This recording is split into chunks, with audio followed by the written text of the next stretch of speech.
హిందువులు జరుపుకునే అత్యంత పవిత్రమైన పండుగల్లో ఒకటి మహాశివరాత్రి.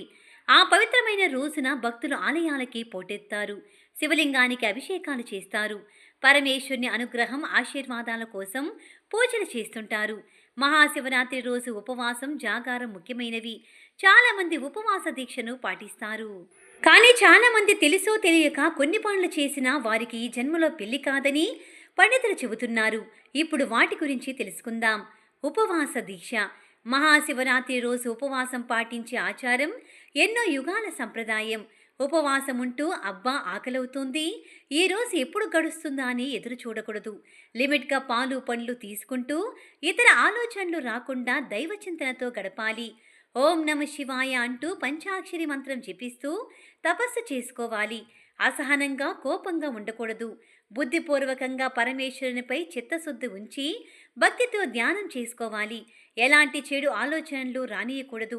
ఇలా కాకుండా ఒక పని చేస్తూ మరో పనిపై శ్రద్ధ పెడితే ఇతగాడికి పెళ్లి జరిగితే భార్య విషయంలో కూడా అలానే ఆలోచించే అవకాశం ఉంది కదా. అందుకే బ్రహ్మచారులుగానే మిగిలిపోతారు. స్వామికి అభిషేకం. మహాశివరాత్రి రోజు నిర్వహించే ఆచారాలకు ఎంతో ప్రాముఖ్యత ఉంటుంది. స్వామిని ఉదయాన్నే అభిషేకం చేసి ఆ జలాన్ని తీర్థంగా తీసుకోవాలి. పంచామృత అభిషేకాలను కూడా నిర్వహించాలి. చాలామంది అభిషేకాలు చేస్తూ ఆపసోపాలు పడతారు. పండితులు రుద్రం, నమకం, చమకం చదువుతుంటే మీరు భక్తి, అంకిత భావంతో ఓం నమ శివాయ అంటూ అభిషేకం చేయాలి. అభిషేక ద్రవ్యాలను ఒకేసారి గుమ్మరించకూడదు. ఉద్దరినితో అంటే స్పూన్ కానీ చిన్న గ్లాస్తో కానీ చుక్క చుక్క కంటిన్యూగా స్వామివారికి సమర్పించాలి. అభిషేకం చేసేటప్పుడు మనసు, బుద్ధి అంతా శివుడిపై ఉంచాలి. అభిషేకం అంటే శుద్ధి అని అర్థం. శుద్ధిగా లేని వారితో ఎలా ఉంటారు? అందుకే ఇలాంటి ఆచారాలు పాటించిన వారి వివాహాలకు ఆటంకాలు ఏర్పడతాయి. ఆచారాలను గౌరవించాలి. చాలామంది సింగినాదం అంటూ ఆచారాలేమిటి అంటుంటారు. కానీ హిందూ ధర్మంలో ప్రతి ఆచారానికి ఒక సైంటిఫిక్ రీజన్ కూడా ఉంది. శివరాత్రి వరకు శీతల గాలులు వీస్తాయి. శివరాత్రి తరువాత ఎండలు ముదురుతాయి. సహజంగా ఎండాకాలం చాలా వేడిగా ఉంటుందని అందరికీ తెలిసిందే. కానీ శివరాత్రి రోజున భక్తితో అభిషేకం చేసినా, పంచామృతాలను తీర్థంగా తీసుకుంటే శరీరంలో చల్లగా ఉండి ఉష్ణాన్ని నిరోధిస్తుందని పండితులు చెబుతుంటారు. అందుకే చాలామంది మజ్జిగను తాగుతారు. మజ్జిగను కూడా పాల నుంచే కదా వచ్చేది. కొంతమంది ఇదంతా ఏమీ లేదని కొట్టిపారేస్తారు. అలాంటి వివాదాలకు, తర్కాలకు, చర్చలకు దూరంగా ఉండండి.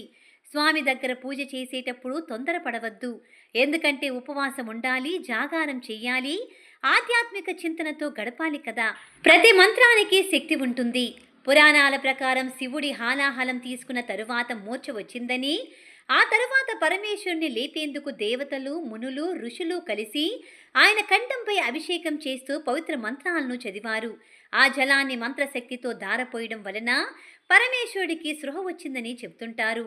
కానీ ఈ రోజుల్లో 10 నిమిషాలు దేవుడి దగ్గర కూర్చొని చిత్తశుద్ధితో ప్రార్థించలేకపోతున్నాం. కానీ ఏ మంత్రం జపించినా, ఏ అనుష్ఠానం చేసినా తప్పకుండా మంత్రశక్తి ప్రభావం ఉంటుంది. అందుకే సంకల్పం చెబుతారు. మంత్రాలకు చింతకాయలు రాలతాయని కొందరు ప్రశ్నిస్తారు.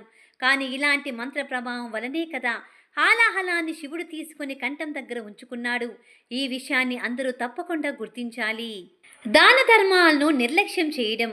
మహాశివరాత్రి వేడుకల్లో దానం లేదా దాన ధర్మాలు ఒక అంతర్భాగం. కరుణ, సానుభూతి, నిస్వార్థత అనే విలువలు కలిగి ఉంటాయి. పేదలకు దానం చేయాలి. ఎవరు ఏ రూపంలో ఉంటారో తెలియదు కావు. మీ ఇంటికి వచ్చిన వారిని ఖాళీ చేతులతో పంపకండి. దేవాలయం దగ్గర ఉంటే వారికి దానం చేయండి. అంతా మంచి శుభం చేకూరుతుంది. దానం చేయని చేతులకు తాళి కట్టే అర్హత ఉండదని పద్మపురాణంలో ఉంది.